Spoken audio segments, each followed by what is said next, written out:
Hello and welcome to another trading day right here in Lagos, Nigeria. Coming up in the next 55 minutes. Nigeria delegation led by VP Kashim Shettima arrived Davos for World Economic Forum.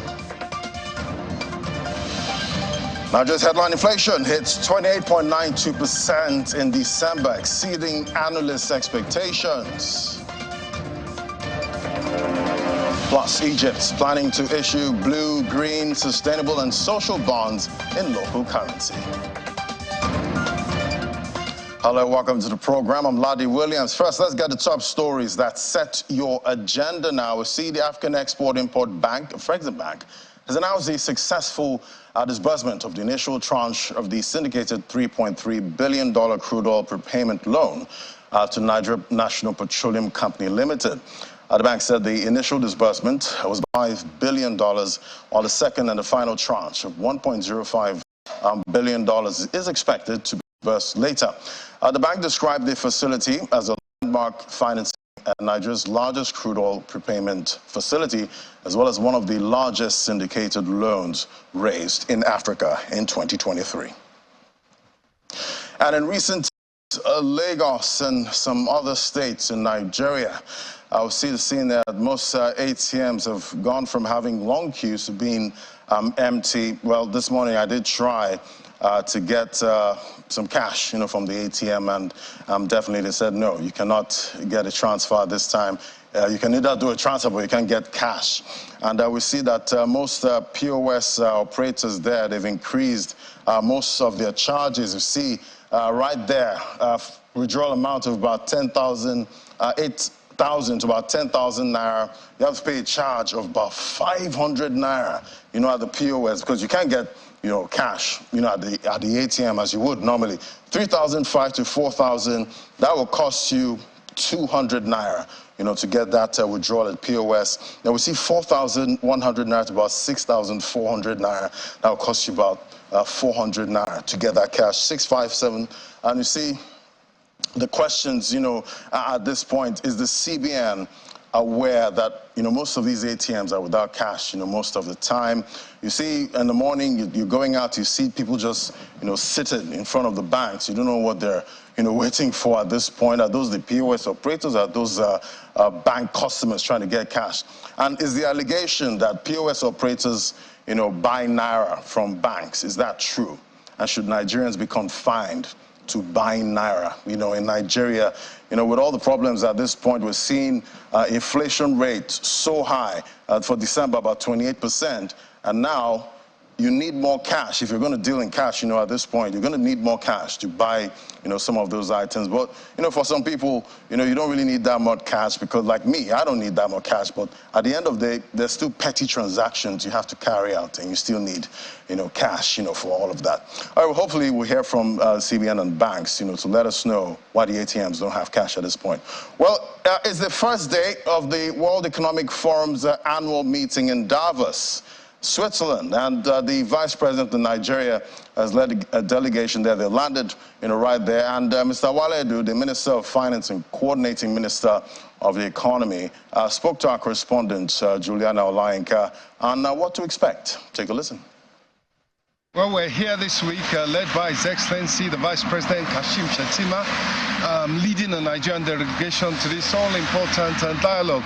We have made it a point to be part of the conversation, to be in the room all around the world this year, from the Paris Financing Summit all the way through to, of course, UNGA and COP28, not forgetting the World Bank annual meetings. I think the important topics of the day now are climate change and more and more generative AI, or artificial intelligence in particular.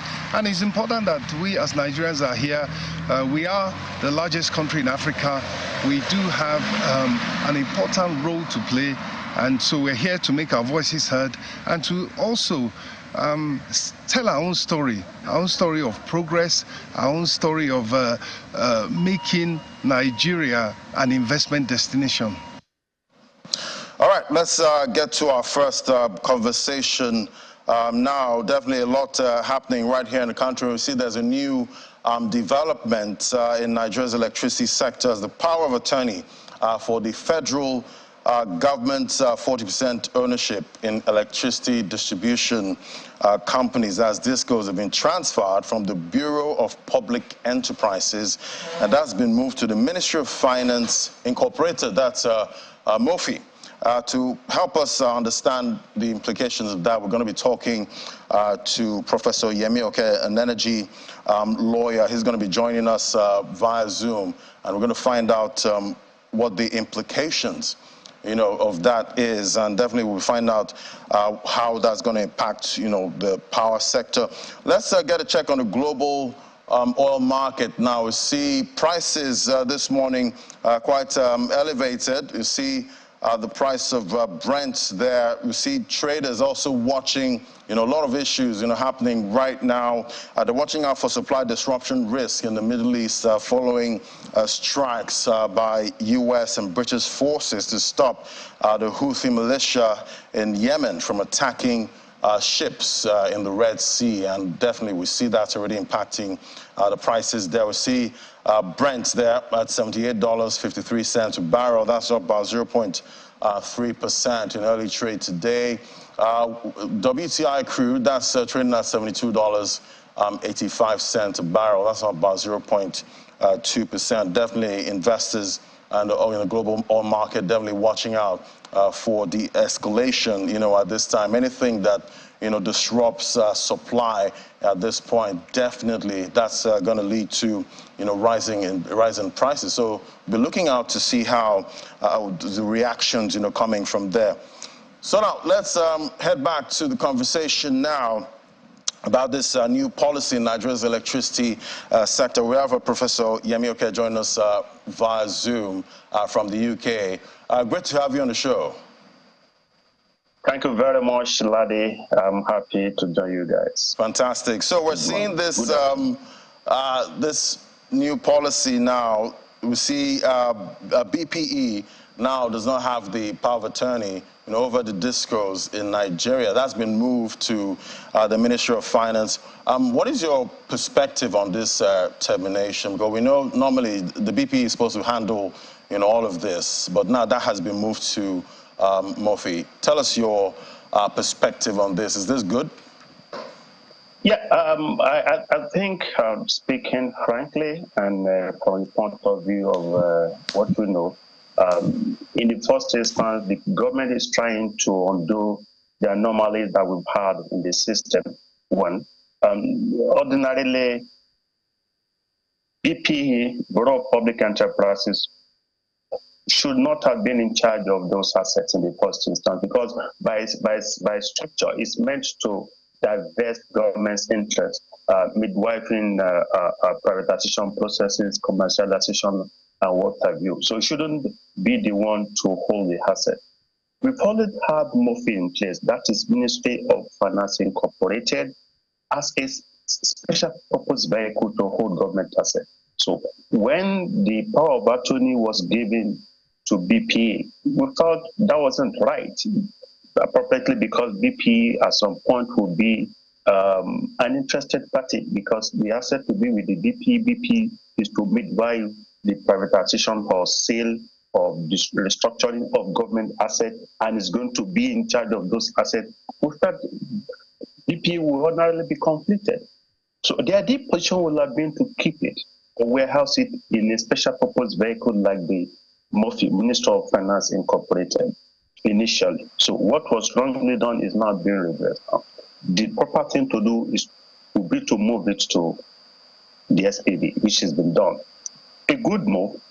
One, the power of attorney naturally would be converted in an entity to either revocably or irrevocably. So the power of attorney given by the federal government to the Bureau of Public Enterprises was a kind of revocable power of attorney, meaning the donor can at any point, for whatever reason, based on the terms, revoke the power to convert in the donee. And that's exactly what has happened here for the purpose of asset of the federal government in the DisCos, in the 11 DisCos. I think the government actually acted in the right direction. It shouldn't have been in in the custody of BP right from the onset. So in your view, this is the right move at this time. But we're seeing other assets also being moved to Murphy at this time. Is there a risk Murphy might get a little burdened, with all of these assets being moved, into their care? Yeah, I have my fears, just as you have said. Murphy might, of course, subsequently become too powerful and too strategic. If you recall, when NNPC, the whole NNPC became NNPC Health, NNPC Limited as a going concern, the shares of the federal government is being warehoused by the same Murphy, meaning it should be the one as a SPV to hold the government shares in those in NNPC Health and may divest. Say part of the shares or hold. The law is there. It's contained explicitly in the Petroleum Industry Act. Murphy is warehousing federal government shares in the power sector. Murphy is warehousing trillion naira, several billions of dollar asset of the NNPC Limited. So what do we need to do? We expect at some point to see policy direction that will lead to a restructuring of those shares, maybe selling some or keeping some. I don't want to speculate for the government, but the signs are out there. And some of us as industry watchers had expected that the federal government, the current federal government, is going to descend heavily in the power sector, because that is the governor. When he was a governor, the current president now had experimented with Aaron Lagos project that got botched, maybe due to federal might, allegedly. But now, the same person who had experimented with the series of reforms in the power sector is now sitting on the table. So the issue of federal might is now vested in, is now the federal might. So as we say in Africa, he has the yam and the knife. So we expect, and we have speculated, that President Bola Ahmed Tinubu is going to take decisive steps and actions in the power sector. And one thing is clear, how that the pillars are that Nigerians who are willing or who most likely judge the current administration most critically based on his performance in the power sector. Because here is a man who had attempted doing certain things that the federal government perhaps did not allow him to do, and destiny now put him in the same position. Is now the federal mind, and Nigerians are trying to see what it makes out of the power sector, because the sector is challenged and is one of the major challenges that we're facing in the country. But why do you think the power of attorney is just being revoked now? And was NERC, that's the power sector regulator, duly notified of this move? And that's a major challenge because industry players have been saying, NERC NEC, the regulator, was not informed, was not in the picture. Some are saying there's no federal government will have acted without informing the NERC, the regulator. I can't speak for the federal government, and I cannot speak for NERC. But ideally, the NERC ought to have been informed. And I want to presume, wrongly or rightly, that NERC had been in the know. Maybe by way of intelligence, by way of whatever, maybe there might have been a kind of direct or indirect communication from the federal government, Minister of Finance, Incorporated, Minister of Finance, proper federal government, and appropriate bureaucracies in government. I assume, I'm not sure. But then, if in the unlikely event that NERC has not been informed, is a slap on the NERC, and it goes to show that there's a loss of trust, because some of us felt NERC wasn't doing enough as a serious-minded regulator in the sector. You can imagine a situation in which you are the authority in charge. You are in charge, and we have 98% of the DisCos, as we speak, being technically insolvent, and Nigerians are expecting electricity. That's not going to happen. Because, the facts are there, a lot of issues in the power sector. I guess that's not what we're here to discuss today. But if federal government wasn't feeling comfortable enough to put the regulator NERC in the picture, maybe they suspected certain things. But their deep position will have been to notify the NERC as to those steps. But then, if that wasn't done, as I said, I would suspect maybe lack of trust or something, which the government has tried to move its chairs anyway. So the usual procedural irregularities or something is something that's not significant in this context. The most important thing is that the federal government has moved its chairs legitimately, appropriately, duly, and the right thing to do also to Minister of Finance Incorporated movement. They were awaiting the next line of the series of steps to be taken by the current administration in the power sector, which is crucial, in line with it as the 8-point agenda and the promises made to Nigerians. Right, so we get, at the end of the day, the federal government is making this move, I want to believe, for efficiency, in that sector. And I'm sure most Nigerians want to know, does that mean that, the power sector is going to perform better? Are we going to get, constant power, with this move at this time? I'm optimistic. I'm always optimistic that the right thing will happen in the power sector, or the right thing should happen in the power sector. The body language of the current administration shows that it's ready to do the right thing. I've always advocated knowledge-based sector governance and regulation. That is not about to happen. I've not seen that, and I hope that will eventually happen. Whether or not these steps will redress the challenges in the power sector, the answer is yes and no. It's yes if government follows through with subsequent measures, subsequent steps that will crystallize those steps into fruition. I can't speak for government. 2, it might not really be a success story if it's still business as usual. 1, the government is part of the blame. The government is the regulator in the power sector. The government is sitting on the largest major chunk in the power sector, meaning the 40% stakes of the federal government in the 11 DisCos is federal government's asset. So if you have a company that you are like the major shareholder, because the remaining shares of those DisCos are fragmented, some having 10, some having 15, and what have you. Even there's the allegation of the fact that there is the 20% shares, which ought to be for stakeholders in the power sector, and that has been diluted into the pocket of certain players. So we need to trace where the remaining 20% stakes in the power sector has gone to. Government has 40, stakeholders are supposedly holding 20, we don't know where that is for now, and the investors are holding 40. And the investors, of course, they come in a kind of consortium, like 3, 4, 5, so the shares is fragmented. Government is holding the major share, and you are the owner, technically, of the sector that is not doing well.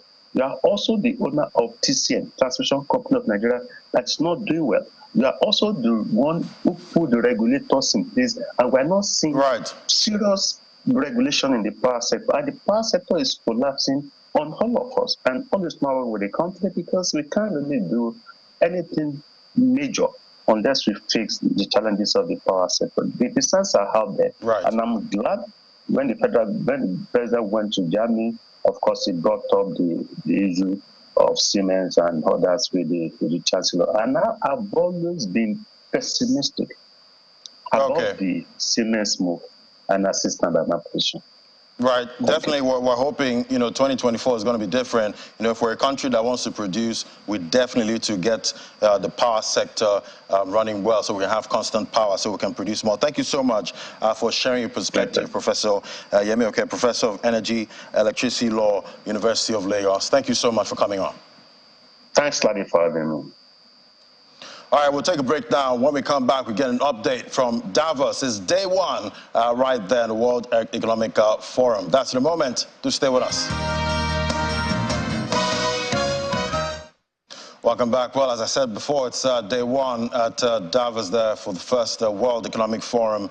Day 1 right there. And we know the VP has led, the President of Nigeria has led the delegation right there. We also have Mr. Wale Edu there, right there also. At Davos, and it's going to be a lot of conversations, about what business is supposed to do, how the activities are impacting, the world, at this time, even though some of these companies are out there to make profit. As they carry out their activities, they have to also protect the world. So climate change is also going to be talked about right there. So definitely we have our correspondent, Juliana Olank, right there, and she's going to be covering, giving us day by day, blow by blow information as it comes out from Davos, and she'll be joining us right there throughout the week, because this is a week-long events. Let's get a sense of what's happening there right now. Well, we're here this week led by His Excellency, the Vice President Kashim Shettima, leading the Nigerian delegation to this all-important dialogue. We have made it a point to be part of the conversation, to be in the room all around the world this year, from the Paris Financing Summit all the way through to, of course, UNGA and COP28. Not forgetting the World Bank annual meetings. I think the important topics of the day now are climate change and more and more generative AI, or artificial intelligence in particular. And it's important that we as Nigerians are here. We are the largest country in Africa. We do have an important role to play. And so we're here to make our voices heard and to also tell our own story of progress, our own story of making Nigeria an investment destination. And definitely we know the president has been pushing to attract, more investment into Nigeria. At this point, we've seen, the president and his delegation attend every major global event, at this point, from COP. And now we see the World Economic Forum in Davos. We see a delegation is there also from Nigeria. And as I did say before, we have our own Juliana Olanka right there. She's on ground right there in Davos, and she's going to be sending us information as they come out, and all the conversations and all the important conversations coming out from Davos this year. Let's see if we have Juliana right there. Great to have you, Juliana. I know you're in Davos right now. So talk to us about what's on the agenda at this year's forum. Good morning. Good afternoon, Laddie. I am actually in Davos, and I know the backdrop doesn't appear that way, but I have joined a convoy to go and greet the Vice President, His Excellency Kashim Shettima, who we know, of course, is leading the Nigeria delegation. And of course, as you know, I was speaking to the Honourable Minister of Finance. They've joined a very large cohort of politicians and business leaders to arrive in Europe, in Davos, for the 54th Annual World Economic Forum gathering. And we know, because we heard from WEF President Borge Brende, that the big issue of today is rebuilding trust not just amongst nations, but amongst citizens. Of course, we've got the Western-led strikes in Yemen. We've got the war raging in Ukraine. In fact, I think President Volodymyr Zelensky is due to speak to members of the World Economic Forum at some point today. And then I think more critically, considering what's been happening at the International Criminal Court, the war between Israel and Hamas. So that is the geopolitical backdrop for discussions. But of course, there's also the economy. The global economy is predicted to grow this year, but it's crawling. I think there has been hang-ups and hiccups from the pandemic, from global supply chains, and the fact that domestic general revenue mobilization does appear to be top billing for politicians. So that is what sets the scene for this week's annual gathering, and so there are several big names in town. Right, and definitely, Nigeria is at the forefront of most of these events right now. We know we're trying to, attract investment. Right now, the president is all about, bringing in investment into the country. Talk to me about the size of the Nigerian delegation. Do you have any sound bites of how big or how small Nigeria's delegation is right there at Davos?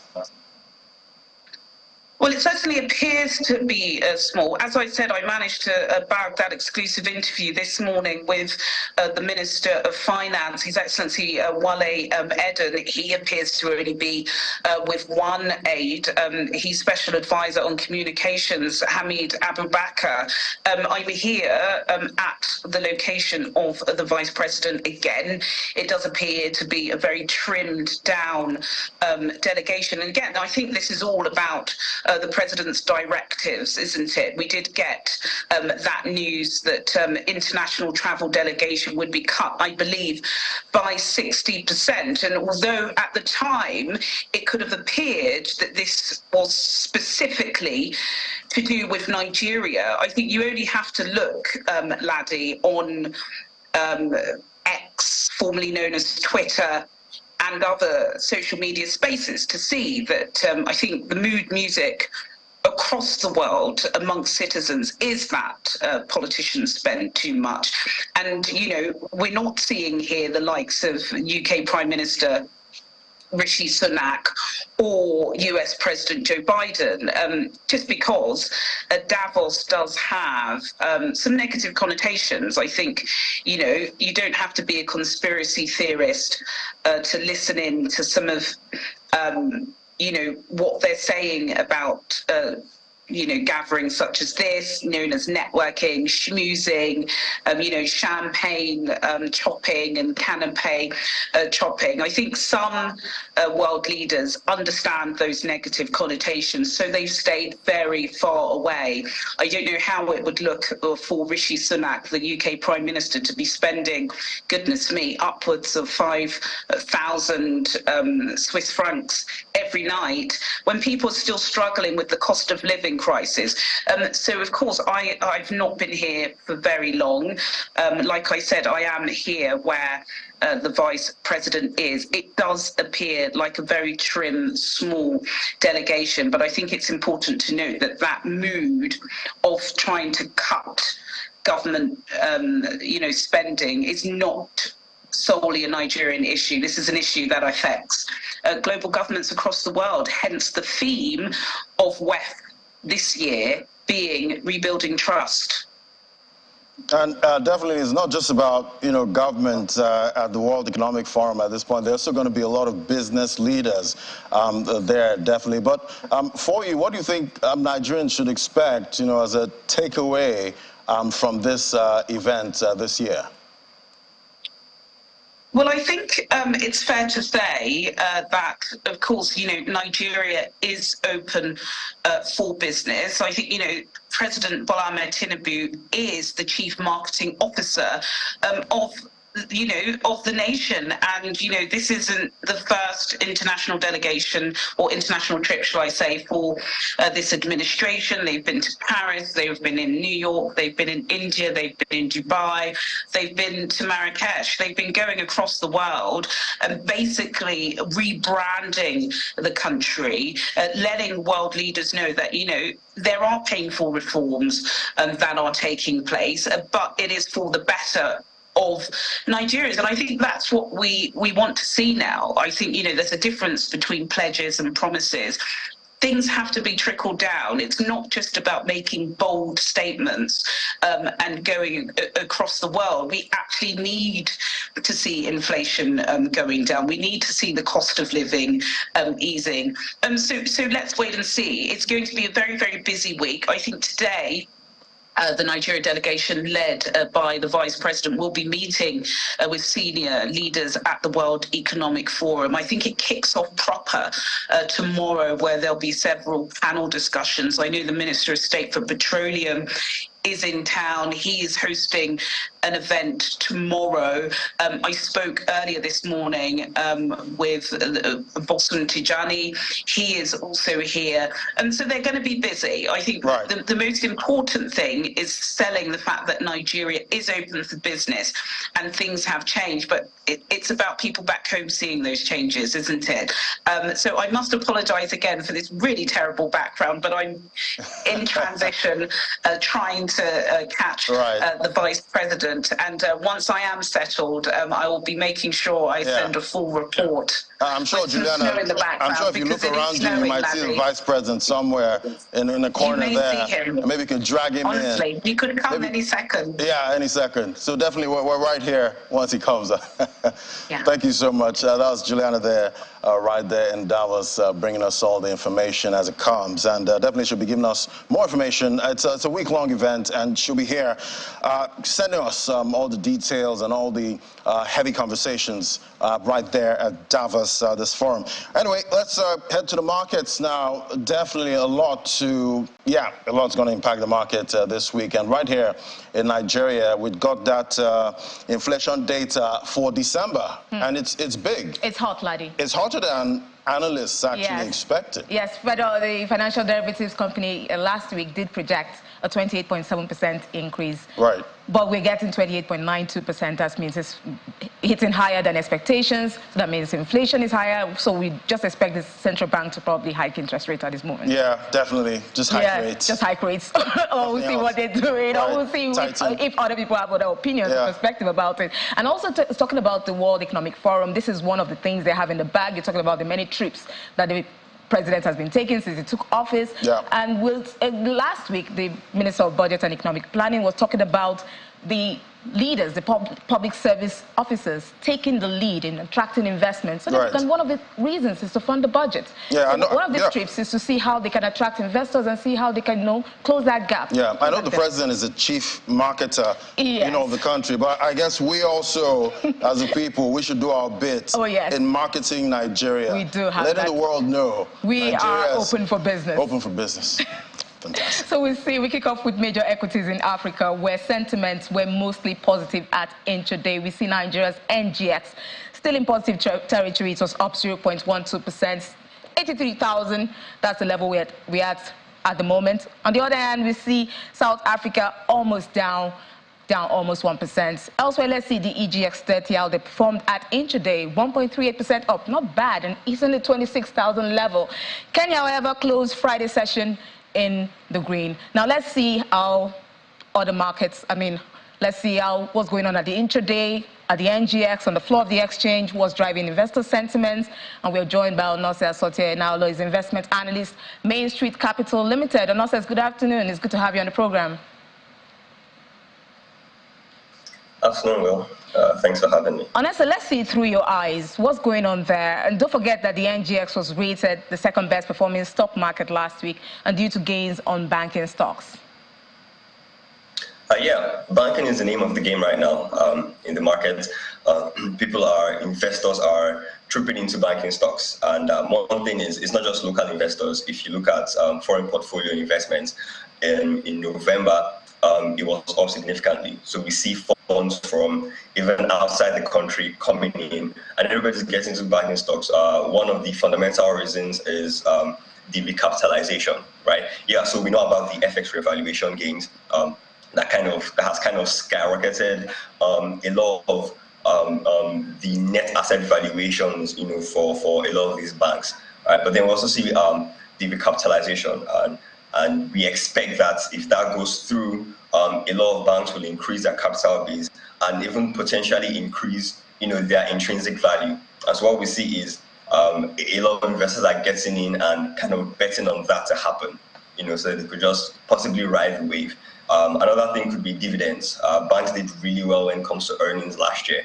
And even though the CBN says they shouldn't use the FX revaluation gains as dividends, investors are expecting that in one way or the other, the banks will kind of, find a way to channel some of these gains, back to shareholders. So there's just a lot of incentive for buying and holding banking stocks right now. So will this do anything to change the country's MSCI classification status? Now, you know that Nigeria is on a standalone basis, being reclassified there, downgraded there. You know, we just received that initial disbursement of $2.25 billion from the $3.3 billion crude oil prepayment facility from Afrexim Bank. With this inflow of FX, will it change anything with the MSCI outlook for us? It could, potentially. One thing you have to remember is the MSCI came to their decision, I believe, October, November last year, right? But they had, started to, there was a whole process that started in June the previous year. So, I mean, it tends to reason that before they would even move us, even if, we see significant improvements in the FX situation, it stands to reason that there will be a period of time where they will monitor the stability of the market to ensure that the solutions that we're preferring are not just band-aids, but they have a bit more sustainability to them. So it's a good thing that, the 2.25 billion coming in from Afrexim, we need to now start seeing more liquidity in the market. First, before MSCI will now start to consider taking off us off on the standalone list or the unclassified list. Okay, we see another news came in to the market. We see that 7 major oil marketers in the country have received approval to sell Dangote refinery fuel, and these include MRS and Total Energies, which are listed on the exchange. Now, has there been any interest for these stocks after this announcement? Not today. As at today's trading session, I haven't seen. In fact, sell orders eclipse buy orders for both Total, MRS, and then I checked Cornell just to be sure. And for most oil and gas stocks, investors are still selling right now. This might be a kind of situation where we may need to, start to see progress. Start to see, them actually start selling these things. Because I remember when was it Boa Cement said, "Oh, we're going to start selling, cement for like 3,500," and I don't think that has happened. So there's this thing where there's a tendency for in this country to make announcements and then the execution might not always be as expected. So it stands to reason that investors kind of just sit back and wait and let's see you get your first shipment of fuel and sell that, and then okay, it's a thing that's actually going on. Then very well, then we can invest in it. So until then, I'm surprised if prices stay a bit muted for these oil and gas stocks. So investors are not taking a bite now. They're not falling into that trap. They're just watching, being cautious, watch and see. So the market, how do you see it closing today, especially with inflation numbers out at 28.92%? I think the market will still close positive because for a lot of the largest volume and value movers, Zenith Bank, Access, they're trading positive this morning. Well, as of this afternoon. I know as of this morning, there are some stocks that are trading a bit negative, but it seems like investors have kind of changed their sentiment this afternoon. So I very much expect a positive close for today's market, today's trading session rather. Thank you so much, Nose Asotie Naolo, investment analyst with Main Street Capital, for sharing your perspective on the program. Thank you. Thanks for having me. So we'll move on to other markets. We see Middle East, major equities were trading mixed at intraday. Abu Dhabi was down and Dubai was also down at intraday. Let's see quickly how they did. Still within the region, let's see Saudi and the Qatari indexes. They were in the green at intraday, 0.64%, and Qatari index was 0.23% up. That's what we have for the markets. Asian markets, they're doing pretty well. China held rates. So, dampening investors' sentiments. They were hoping that the first trim would happen in August, but right now, they're seeing that thing coming. Let's see if 2024 is definitely going to be about rates, 2024. But, definitely. The chatter is about rate cuts. But let's see if that happens. Thank you so much, Will, for giving us details right there in the global markets and the local bourse. But let's give you that inflation number for December. Right here in Nigeria, we see it's up about 28.92%. From 28.20% recorded in November. The increase marks the 11th consecutive increase in the inflation rate from February 2023. We're showing the trend that we see the headline inflation rate for December 2023. That was a rise of about 0.72 percentage points compared to November's 2023 headline inflation rate. We see compared to December 2022, it rose from 21.34% year-on-year, and December 2023 saw a substantial increase, about 7.58 points. That's when you compare it year-on-year. Additionally, on the month-to-month comparison, the headline inflation rate for December 2023 reached 2.29% more, surpassing November's 2023 rate of about 2.09%. We'll break it down for you on the show. That's tomorrow right here on Business and Corporate, and see what the CBN could do, at this point. Well, let's go to check on what's happening in Europe now. We see trade relations between the West and China have been tense for a while. And now the EU is writing another chapter in that book. The bloc is sending inspectors to check out Chinese automakers. Let's get more now from Lars Holter right there in Berlin. So great to have you, Lars. So what are the investors looking for?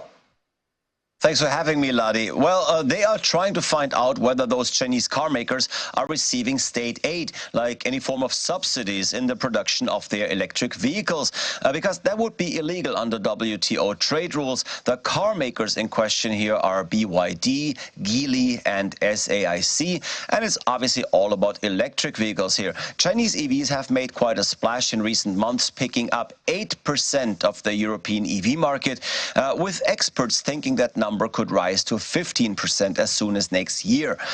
What's the reason for this rapid growth? Well, mostly, I guess, the fact that Chinese EVs are about 20% cheaper than those made by Western brands. Now, how exactly do the Chinese manage to produce their cars at such a low price point? The EU suspects that it's with the help of Beijing, and that is exactly what they will look into. And if they do find evidence of such subsidies, it is very likely that the EU will put import tariffs on Chinese cars, a move that, no surprise here, the Chinese are calling protectionist. And the EU, like other countries in West, have long had a tight relationship with China. Why did it turn sour? Well, there's a lot of reasons why China's relationship with the West isn't what it used to be. First of all, there's Chinese terrible record on human rights. There are environmental concerns against the industry. There's the West's disapproval of how China took control of Hong Kong, and worries, of course, about what it might do to Taiwan. But all of those worries, which have been around for a long time, have been exacerbated in recent years by China's gigantic growth and the fact that it started to dominate the West in many fields. Then there was the fact that China didn't want to trade with the West on a level playing field, investing enormous sums in EU countries, for example, while not allowing such investment by firms from EU countries within their own borders. Now, add to that the pandemic and China's harsh zero-tolerance policy over like 2 or 3 years ago, which threatened not only its own economy, but also the economies in the West as it halted supply chains. You take all that, and it's hard not to see how the West has put itself into a position of utter dependency on China, and that has just gone too far now. We're seeing the West de-risking from China, taking investment out of the country and moving it into other markets like India or Vietnam, and that, of course, is seen as an economic threat by Beijing. What are investors looking at in today's markets? Well, staying in China, or at least in the area, we're looking at developments in Taiwan. The country over the weekend now elected a new president, and they picked one with a clear anti-China agenda. That is great for Taiwan, but of course, it puts the country on course for a direct confrontation with Beijing. Beijing, of course, sees Taiwan as part of China. Any escalation in the area, like I just mentioned, would likely have an enormous impact on global trade. Outside the political field, China's central bank has kept interest rates unchanged this morning, disappointing many who had been expecting a rate cut.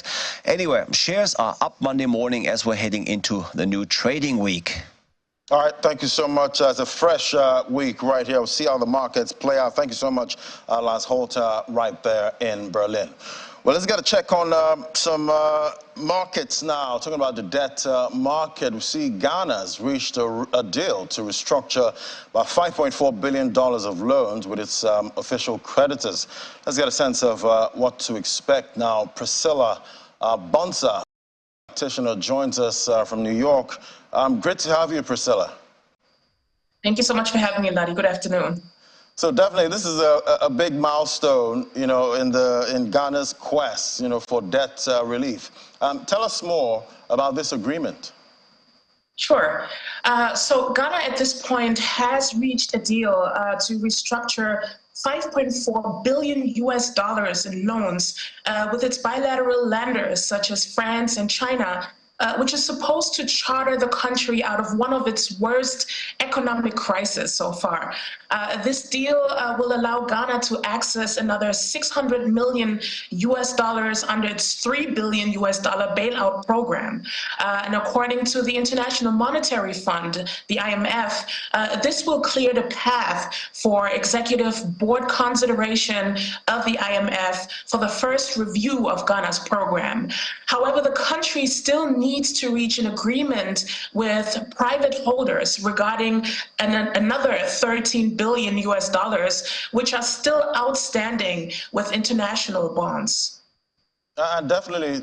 Do you see investors, investor fears being allayed, at this time? And what are you seeing for Ghana bonds? Are they reacting positively, to this news? Yes, indeed. The Ghana bonds already reacted to this news.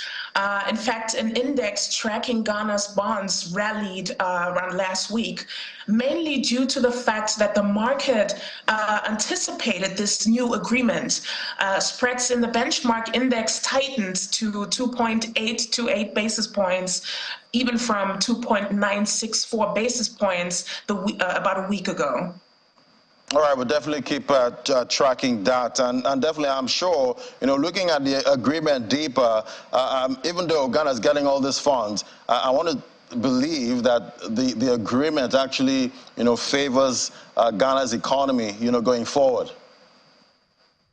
Yes, that is definitely one of the concerns. However, getting this agreement done will actually signalize to international organizations, particularly the IMF, that there's green light to get additional funding from the IMF. And so I think that is also the concern, at least at this point, to not only help the economy, but to indirectly get additional funding through the IMF that will then directly help the economy grow, particularly for 2024. All right, we'll definitely keep tracking the Ghana economy going forward in 2024. Thank you so much for joining us, Priscilla Bonsa, the legal practitioner. Thank you so much. Thank you. All right, now, so we see in South Africa, South Africa's policy uncertainty has steadily increased over the past decade, resulting in lower investment, higher unemployment, and sluggish economic growth. This was revealed by the Northwest University Business School in its quarterly Policy Uncertainty Index. The index showed that uncertainty eased to 65.5 in the fourth quarter of 2023 from 71 points in the third quarter. Meanwhile, Efficient's Group Chief Economist Dawe Root says South Africa's debt is becoming unsustainable and is having a knock-on effect on economic growth. Take a listen. The government's got a lot of debt, or the central government's got a lot of debt as it is. The total outstanding debt of central government currently is roughly about 5 trillion South African rands. So it's much, much more than Eskom's debt.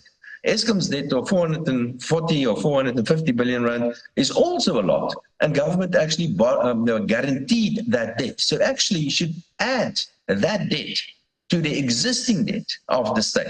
And I'm afraid if you add the other state-owned enterprises debt, like the NEL, South African Airways, or the Post Office, if we add all of that together, then the debt is even higher.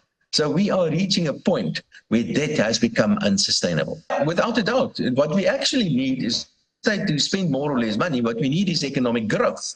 And we simply do not have enough economic growth in South Africa. And if you continue with the current policies of the current government, we are not going to have economic growth in future either. So it's not only a matter of the state's money, they need to get the money somewhere, and they can only get money from the taxpayers if the taxpayers are getting wealthier and make money themselves. And that means economic growth. And we don't see economic growth. We've got very weak economic growth. And in the end, everybody suffers, including the state that runs out of taxpayers and tax collections. We are heading for a financial crisis in South Africa if we don't fix this dramatic increase in debt in the country. All right, let's get a check on North Africa now. See, Egypt plans to issue bonds in currencies of members of BRICS founded a new development bank, that's the NDB. The Egypt's prime minister there will see this green, blue, social and sustainable bonds. We see in a statement there, we see Egypt in its Vision 2030 expects that the bonds will add new projects with a social dimension to Egypt's sustainable portfolio. All right, heading on to more markets now. We see the crypto market there. We're still seeing Bitcoin ranging, at this time. Let's take a look at the color on the market there. We see it's mostly red, at this point. If you look at the color in the market, it's deep red, yeah. Bitcoin, 43,000, down from about $46,000 with that Bitcoin spot ETF, announced the approval, even though we got that hoax approval before that, and we're seeing Bitcoin reacting to that price movement. Ethereum was doing much better before at about $2,600, but it's down about 1.21%. BNB is also down 2.37%. So this might be a sell the news kind of arrangement or impact we're seeing at the market there after the Bitcoin spot ETF approval in the U.S. Let's bring in Element Damble now, strategist there, a financial market analyst. Great to have you, Element. Oh, hey, Lottie, as always. Thank you for having me. Yeah, so finally we got that Bitcoin spot ETF approval last week, but it seems like the market is in a sell the news kind of limbo at this time. What are the charts showing you? Yeah, no, exactly. As you said, there was a lot of anticipation ahead of the approval. And of course, after the approval, the markets are now somewhat consolidating, a lot of take profits there. Yeah, looking at the chart long term, I think after we saw Bitcoin attempt to cross over and did to a degree cross over that 47,000 level, that historically has been a huge long-term resistance level. So you are seeing a lot of earlier bulls taking profit and looking for shelter at that level. So I think once we do see that level breached is when we will probably start to move closer to 50K. Right, looking at this week now, for the weekly chart, are you seeing some kind of critical support, for Bitcoin?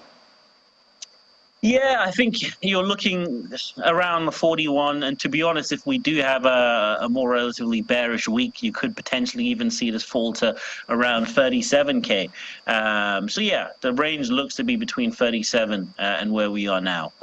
It does look like a lot of historical selling action has taken place at this level as well. So I wouldn't be surprised if we end a week at 37K should bearish momentum intensify.